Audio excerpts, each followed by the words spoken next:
Kita mulai ya, rekan-rekan. Assalamualaikum warahmatullahi wabarakatuh. Selamat siang, salam sejahtera bagi kita semua. Shalom, Om Swastiastu, Namo Buddhaya, salam kebajikan, rahayu. Hadir pada hari ini konferensi pers pengungkapan tindak pidana penyelundupan pakaian bekas impor atau lebih dikenal dengan Balpres oleh Subdit 1 Indak Ditreskrimsus Polda Metro Jaya. Hadir pada hari ini Bapak Dir Reskrimsus Kombes Edi Tepu dari Kemendak RI, Ditjen PKTN. Terima kasih Pak Moga Simatupang Esos. Hadir juga Kasubdit Penmas, Wadir Reskrimsus dan Kasubdit Indaksi. Pengungkapan ini dilakukan 2 kali dan ini memang menjadi atensi Bapak Presiden dalam program Asta Cita, bagaimana penyelundupan ekspor impor barang ilegal ini sudah harus ditindak tegas. Begitu juga dengan direktif Bapak Kapolri memerintahkan jajaran dalam mendukung program pemerintah dalam hal ini. Polda Metro Jaya telah menunjukkan bukti dari Ditreskrimsus Polda Metro Jaya proses pengungkapan sejumlah 439 koli pakaian bekas impor yang diduga berasal dari Korea Selatan, Cina dan Jepang.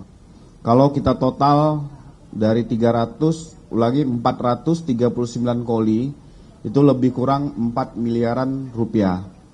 Adapun waktu pelaksanaan penindakan Selasa 11 November 2025 itu di sekitar daerah Duren Sawit, Jakarta Timur. Yang kedua hari Minggu 16 November 2025 lebih kurang di wilayah Cikampek, daerah Tambun, Kabupaten Bekasi. Adapun modus operandi memasukkan barang pakaian bekas impor yang berasal dari Korea Selatan untuk beredar di beberapa wilayah di DKI dan daerah sekitarnya. Secara detail dan rinci, pengungkapan ini akan dijelaskan oleh Bapak Direskrimsus Polda Metro Jaya. Waktu kami persilakan. Terima kasih Pak Kabid Humas. Assalamualaikum warahmatullahi wabarakatuh. Waalaikumsalam. Shalom, Om Swastiastu, Namo Buddhaya, salam kebajikan, selamat siang dan salam sejahtera untuk kita semua. Yang kami hormati Bapak Dirjen PKTN atau Perlindungan Konsumen dan Tata Tertib Niaga Kemendak RI, Bapak Moga Simatupang. Yang saya hormati Kabid Humas Polda Metro Jaya. Yang saya hormati Pak Wadir, Kasubdit 1 Indak Polda Metro Jaya, serta penyidik, serta yang kami banggakan rekan-rekan media yang hadir pada siang hari ini. Tentu pertama-tama marilah kita panjatkan puji dan syukur kehadirat Tuhan Yang Maha Kuasa karena kita masih diberikan kesehatan, kesempatan untuk kita bisa hadir di tempat ini, tentu dalam rangka press release dugaan tindak pidana penyelundupan Balpres atau yang biasa disebut pakaian bekas yang masuk ke Indonesia. Tadi sudah disampaikan Pak Kabid Humas, tentu kita ketahui bersama saat ini juga pemerintah sedang gencar-gencarnya untuk menindak Balpres ya, yang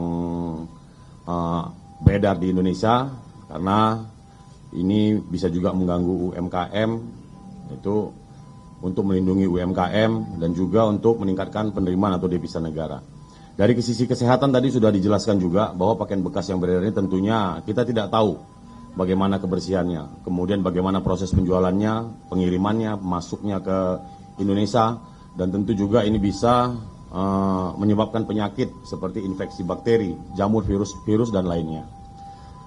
Bapak Presiden juga sudah menginstruksikan kepada Polri bahwa Polri diperintahkan untuk menindak segala bentuk penyelundupan, khususnya pakaian bekas, dan selaras dengan apa yang disampaikan oleh Bapak Kapolri kepada jajaran untuk menindak penyelundupan pakaian bekas atau thrifting yang masuk ke Indonesia. Kami dari Direktorat Kriminal Khusus Polda Metro Jaya sudah melakukan penindakan khususnya thrifting yang masuk ke Indonesia yang terjadi di 2 tempat atau yang kami tangkap di 2 tempat. Yang mana pengungkapan pertama itu tanggal 11 November, tepatnya di Jalan Laut Samudra, Durensawit, Jakarta Timur. Kemudian yang kedua di hari Minggu, tanggal 16 November, di kilometer 11, kilometer 19, Jakarta Cikampek, Kecamatan Tambun, Kabupaten Bekasi. Yang pengungkapan pertama di Jalan Samudra, tentu kami melakukan penyelidikan ya terkait dengan barang-barang yang masuk ke Indonesia, khususnya pakaian bekas, di mana pada saat itu kami mendapatkan informasi akan ada barang masuk ke Indonesia atau akan melintas. Di mana pada saat itu penyelidik ya melakukan penindakan terhadap kendaraan Colt diesel double ya berwarna putih seperti yang rekan-rekan lihat, plat kendaraan B996 XXP. Kemudian dilakukan penggeledahan dan interogasi kepada saudara D yang mengendarai truk tersebut. Ditemukan 23 balpres yang ada di dalam truk tersebut. Kemudian setelah diinterogasi dari yang bersangkutan diinformasikan bahwa masih ada 2 truk lagi yang akan masuk. Kemudian penyelidik melakukan pengejaran dan kemudian didapatkan 2 truk tersebut berada di area pergudangan PT RPD ya di Kecamatan Padalarang, Bandung Barat. Selanjutnya barang bukti, kemudian sopir, kemudian koordinator yang ada di Bandung, termasuk juga pemilik ekspedisi, itu kita amankan dan kita bawa semuanya ke Polda Metro Jaya. Termasuk juga yang diduga memasukkan sebagai penanggung jawab, ya saudara IR. Ini juga sudah kita amankan dan sampai saat ini masih berproses untuk dilakukan pemeriksaan. Kemudian yang kedua, pada hari Minggu tanggal 16 November 2025, penyelidik juga mendapatkan informasi bahwa akan ada bongkar muat ya dari wilayah Merak. Kemudian informasi tersebut ditindaklanjuti dan didapatkan 2 truk ya di area kilometer 19 di tol Jakarta Cikampek, Lembang Sari, Kabupaten Bekasi. Kemudian dilakukan penggeledahan, pemeriksaan terhadap kedua truk tersebut ya. Didapatkan 232 bal. Ya, 232 bal balpres atau pakaian bekas, dan kemudian terhadap sopir, kemudian truk dan balpres kesemuanya diamankan di Polda Metro Jaya. Sampai saat ini semuanya masih berproses ya, termasuk diduga pemilik, kemudian juga asal barang, di mana asal barang kalau dari keterangan saksi, kemudian ada juga dari dari barang bukti itu ada dari negara Korea Selatan, ya termasuk juga negara Cina dan Jepang. Barang bukti yang berhasil kita amankan dari kedua penangkapan ini adalah 439 bal pakaian bekas, 3 truk Colt diesel double, kemudian 2 truk Fuso, 3 pick up, dan 1 buah HP merek Samsung S25 milik saudara IR. Dan semuanya ini sudah berada di Polda Metro Jaya. Persangkaan pasal yang kami terapkan terhadap yang kita duga pelaku adalah pasal 46 Undang-Undang Perdagangan, pasal 110 dan 111 dan Undang-Undang Perdagangan. Dan tidak menutup kemungkinan kami juga akan menjerat dengan pasal TPPU. Tentu kami dari Polri berkomitmen untuk terus memberantas segala bentuk penyeludupan, khususnya pakaian bekas impor. Kami akan menindak tegas dan tidak akan memberi ruang kepada para pelaku kejahatan yang melanggar ketentuan. Dan kami dari kepolisian akan berupaya untuk menciptakan iklim investasi yang sehat, termasuk memastikan keamanan barang yang beredar di Indonesia, sekaligus menegaskan peran Polri dalam mendukung ekonomi bangsa. Kami juga tentunya menghimbau kepada seluruh masyarakat untuk lebih berhati-hati dan bijak dalam memperjualbelikan pakaian bekas impor. Kegiatan itu selain melanggar hukum, tentu juga tidak baik dari sisi kesehatan. Dan apabila ada masyarakat yang mengetahui barang ilegal yang diperjualbelikan, kami harap melaporkan ke kepolisian setempat. Saya kira itu yang bisa saya sampaikan pada siang hari ini. Bersama kita jaga Jakarta. Terima kasih. Wassalamualaikum warahmatullahi wabarakatuh. Waalaikumsalam. Tadi rekan-rekan kita sudah mendengar bersama secara kronologis pengungkapan balpres oleh Ditreskrimsus Polda Metro Jaya. Ini merupakan komitmen Polda Metro Jaya dalam memberantas seluruh bentuk penyelundupan, termasuk pakaian bekas impor berpotensi merugikan industri dalam negeri, mengganggu stabilitas ekonomi serta membahayakan kesehatan masyarakat. Pada rekan-rekan media sekalian, terima kasih sudah hadir. Mungkin kami akan membuka pertanyaan pada rekan-rekan. Kasih kesempatan. bertanya. Ya, silakan lain. Terima kasih Pak Kabid Humas dan Pak Dirkrimsus. Perkenalkan diri, saya Ferry Edianto dari meganews.id. Saya ingin melontarkan satu pertanyaan yang saya lihat ini adalah pengungkapan yang terbesar sepanjang 2025 yang dilakukan oleh Direktorat Krimsus Polda Metro Jaya. Terkait pengungkapan ini yang kita tahu kan bahwa ini kan banyaknya importasi Balpres ini tidak terkait dengan supply and demand. Di tengah kelesuan ekonomi yang menghimpit saat ini, masyarakat punya animo besar terhadap gaya berpakaian, fashion untuk style yang mengglobal. Maka lahirlah Balpres ini. Sekarang ini sudah ada aturan dari pemerintah Bea Cukai bahwa Balpres ini di stop. Tentu karena besarnya animo permintaan, banyak digunakan oleh importir ini pada jalur-jalur tikus. Bagaimana ke depan antisipasi dari Polda Metro Jaya untuk mengantisipasi agar Balpres ini bisa diidentifikasi, karena kemungkinan mereka akan melakukan kamuflase dengan cara yang tentu baru, yang tidak pernah dilakukan sebelumnya untuk masuk ini, karena nilai keekonomiannya ada sini. Terima kasih, hanya itu. Terima kasih Bang Ferry. Untuk pertanyaan sangat bagus. Kami dalam mengetahui terkait dengan peredaran barang-barang yang seperti ini yang tentunya dilarang, banyak juga yang beredar dari jalur tikus, dan itu merupakan salah satu modus operandi. Kami akan tetap mengedepankan koordinasi dengan stakeholder terkait, termasuk juga di dalamnya adalah Bea Cukai, termasuk juga kepolisian yang diduga menjadi jalur, ya kami akan selalu berkoordinasi. Dan apabila nanti ada informasi, kami juga akan segera menindaklanjuti terkait dengan barang-barang yang akan masuk ke wilayah hukum Polda Metro Jaya. Saya kira itu. Silakan Pak Moga dari Ditjen PKTN untuk menambahkan. Baik, terima kasih Pak.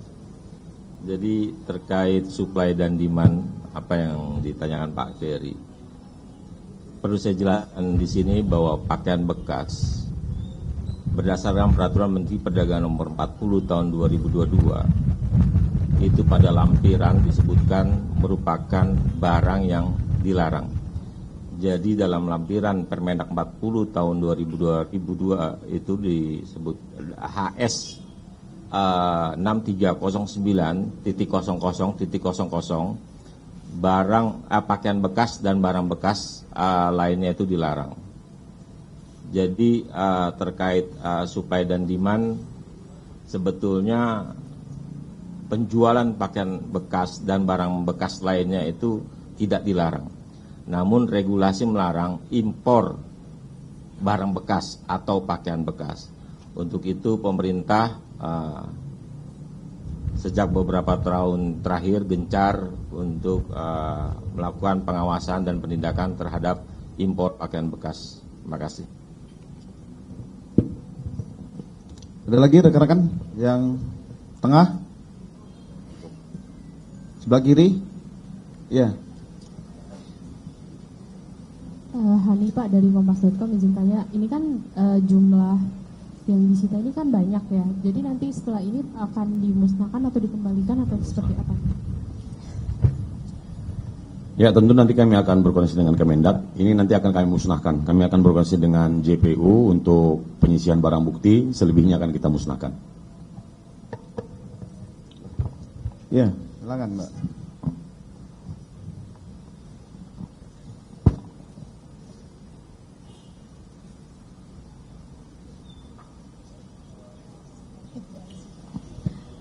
Terima kasih sebelumnya Pak Dir, Pak Kabid, saya Oyuki dari Tempo.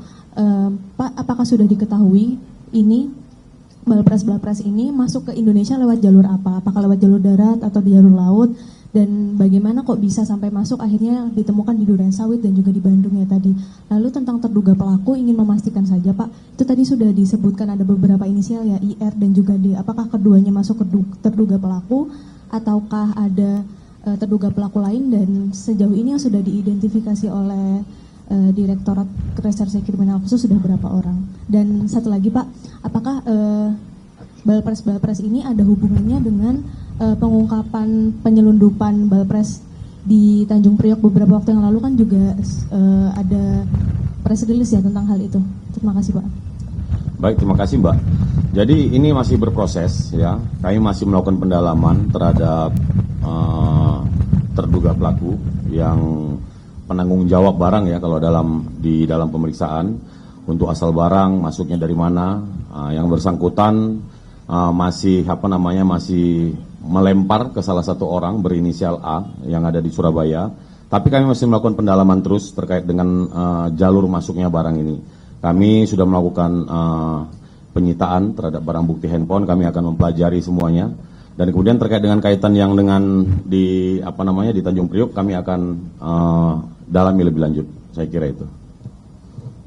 Itu ya Mbak. Ya silakan Mas.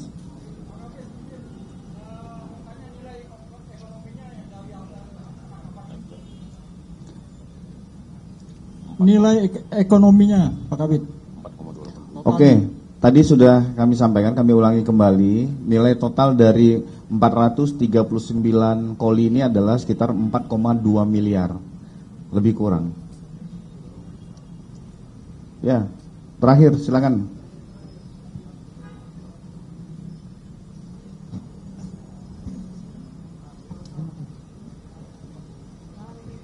Terima kasih Pak.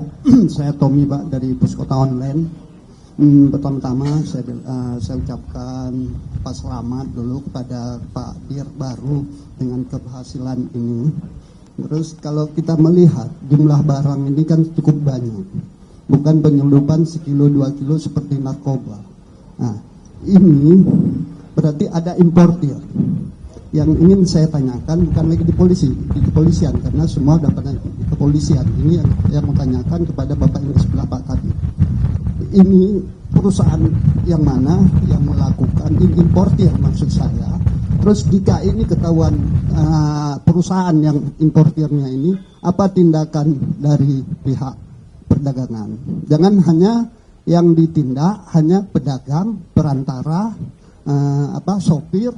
Dan sejauh ini kembali ke polisi, sejauh ini dari sekian jumlah yang sudah diamankan udah berapa hari, kalau nggak salah saya udah lebih dari seminggu. Nah sebelumnya saya juga pernah beritakan ini sudah ada yang ditetapkan sebagai tersangka belum? Dan ini kan importir ini bahan-bahan bekas ini kan hampir sama dengan sindikat narkoba, Pak. Nah, kita ambil yang di bawah, tapi di atas aman-aman aja.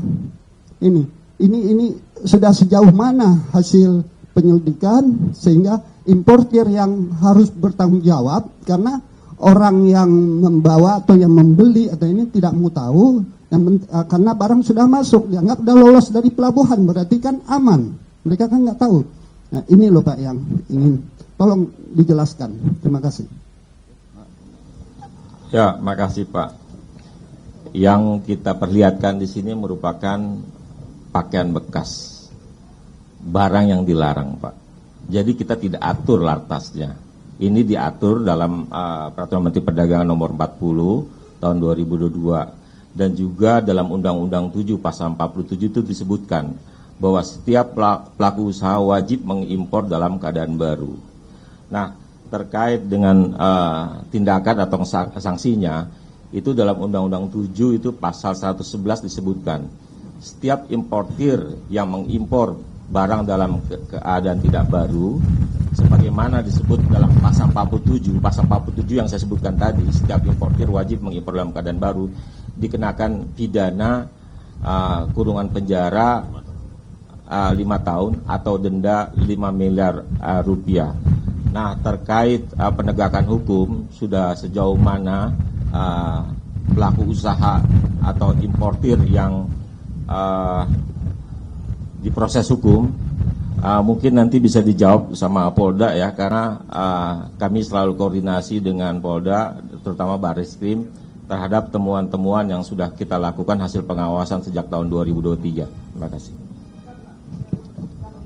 Ini sudah terjadi dan depan akan terjadi lagi karena tidak ada penegasan dari pihak Menteri Perdagangan. Ada perusahaan yang terlibat. Ada, ya. Kalau hanya kita berbicara tentang pasal itu, siapa yang ini? Dan ini akan terjadi. Apa sikap dari pihak perdagangan jika ketahuan ini sebuah perusahaan importir ini yang melakukan penyelundupan barang palsu ini? Itu yang saya minta. Ya, Ketegasannya, Pak, ketegasan. Iya, yang namanya barang ilegal tidak hanya pakaian bekas, narkotika, itu pun selalu terjadi dimanapun, Pak.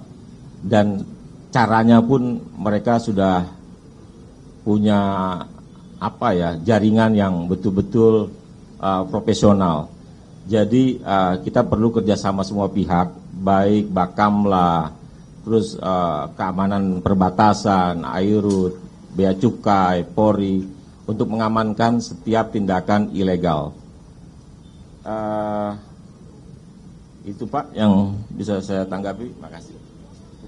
Makasih Pak Tommy. Ini perlu kami sampaikan juga. Pemerintah itu berencana akan menggantikan peredaran pakaian-pakaian bekas ini menjadi produk dalam negeri dalam bentuk 1.300 merek lokal. Ini masih berwacana.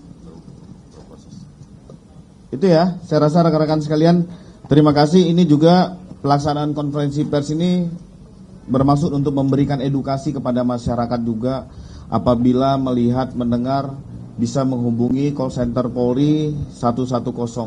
Sekali lagi terima kasih rekan-rekan media. Wabillahi taufik wal hidayah. Wassalamualaikum warahmatullahi wabarakatuh.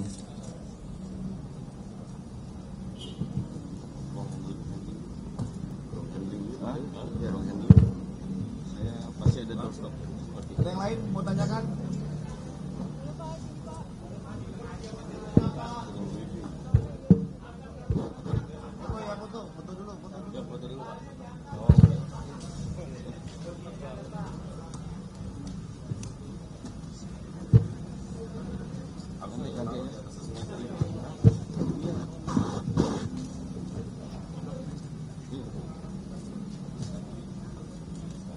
Mereka kalau ada yang mau nanyakan lagi yang perkara lain, nggak apa-apa.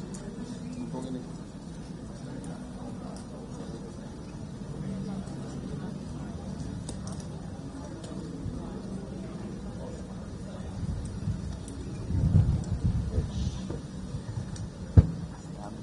Lengkap deh.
Depan ya.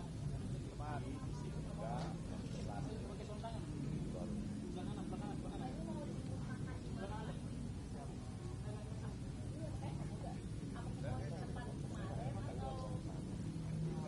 Kerawang. PPRI. Nggak tahu, nanti tergantung belakang saya. Depan ya, depan dulu. Udah, enak.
Ya, rekan-rekan apa yang mau ditanyakan?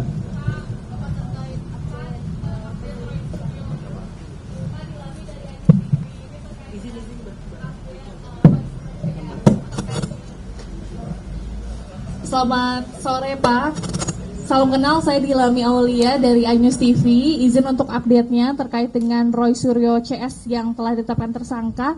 Ini ada info juga ya kemarin dari Pak Budi terkait dengan dicekal dari Roy Suryo CS tidak boleh berpergian ke luar negeri. Itu untuk Roy Suryo, Dr. Tifa dan Rismon saja atau untuk semua tersangka Pak? Terima kasih. Oke, saya jawab ya rekan-rekan. Jadi pencekalan oleh penyidik itu dikirimkan untuk ke-8 yang berstatus tersangka. Itu berlaku selama 20 hari dari tanggal 8 November sampai dengan 27 November 2025. Tetapi akan diperpanjang untuk pencekalan selama 6 bulan ke depan. Ini surat masih akan berproses untuk pencekalan kedua. Ada lagi?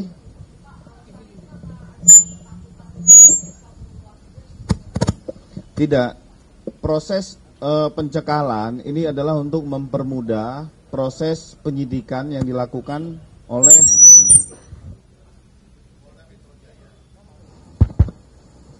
Polda Metro Jaya. Jadi untuk mempermudah sehingga dilakukan pencekalan. Karena dari tersangka sendiri pada saat pemeriksaan terakhir itu mengajukan saksi dan ahli yang meringankan, sehingga proses ini juga berjalan. Ada lagi?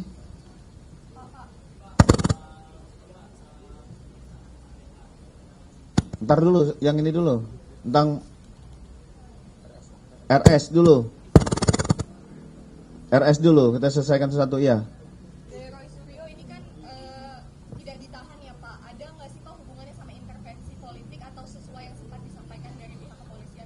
Terima kasih. Dalam hal ini kepolisian profesional dan independen dalam penanganan kasus tersangka RSCS. Kita menangani perkara berdasarkan laporan polisi yang diterima oleh pihak kepolisian. Termasuk kemarin mungkin rekan-rekan juga menanyakan tentang adanya permohonan gelar perkara khusus. Gelar perkara khusus diajukan oleh tersangka kemarin sekitar tanggal 20 November dan itu merupakan hak dari tersangka dan diatur di dalam Peraturan Kapolri nomor 6 tahun 2019. Dan ini mungkin nanti akan dilaksanakan gelar perkara khusus oleh penyidik. Itu ya, Roy Suryo selesai. Oke, ABH.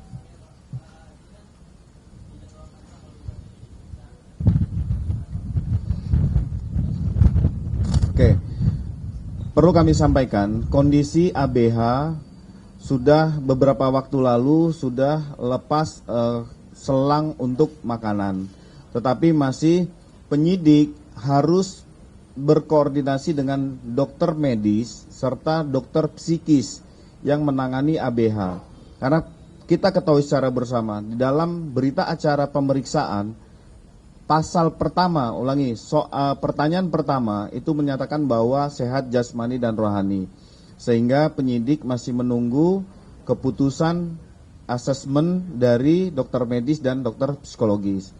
Tetapi tidak berhenti di situ, penyidik selalu maraton di dalam melakukan pemeriksaan kepada keluarga dekat ABH.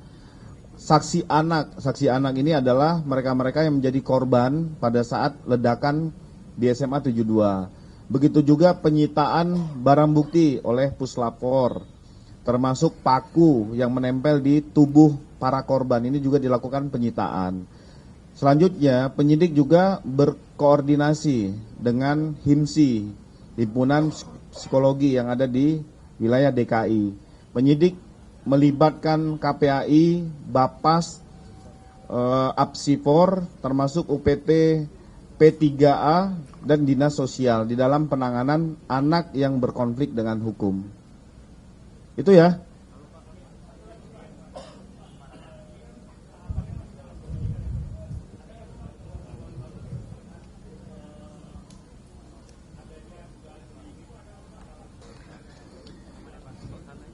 Jadi proses terhadap penanganan perkara ledakan SMA 72 sudah tahap penyidikan.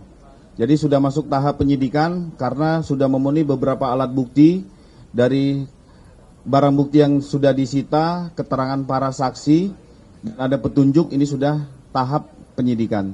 Terakhir, hasil dari pemeriksaan orang tua dari ABH ini diketahui bahwa si pelaku ini memesan bahan untuk merakit bom melalui online daring ya Pak ya? Boleh dijelaskan kembali? ya dari keterangan awal orang dekat dari ABH bahwa ini memang diorder menggunakan online. Nah, pada saat barang tersebut sampai di rumah disimpan oleh keluarga dengan alasan bahwa barang-barang tersebut untuk ekstrakurikuler sekolah, sehingga tidak ada kecurigaan dari orang tua ataupun kakak. Tetapi terhadap di mana ABH membeli bahan-bahan tersebut, ini masih dalam proses penyelidikan pihak penyidik, karena perlu kita ketahui bahwa kondisi ABH masih belum bisa untuk kita wawancarai, untuk kita minta keterangan secara mendalam. Dia terakhir.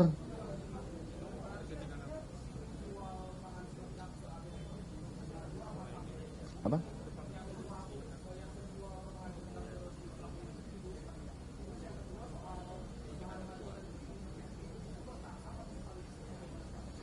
Ya, yang pasti itu bertahap. Nah, ini masih kita dalami karena yang membeli adalah ABH, makanya kami masih menunggu kondisi ABH benar-benar pulih secara medis dan psikis. Mas Tommy, terakhir.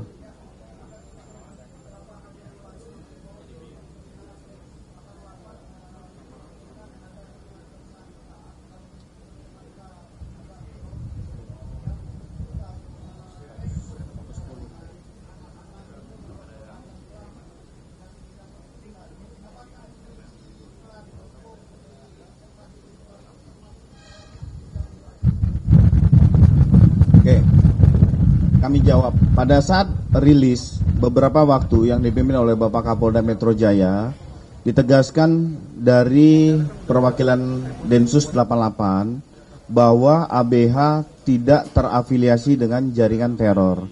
Dan ini murni atas inisiatif perbuatan yang bersangkutan. Tetapi dengan adanya rilis kemarin dari BNPT, Komdiji dan Densus 88, penyidik juga tidak berhenti. Penyidik terus melakukan pendalaman, pencocokan informasi dan data.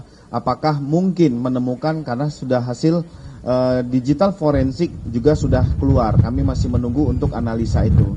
Saya rasa itu rekan-rekan sekalian semua. Terima kasih. Udah bonus nanti sekali satu. Bonus.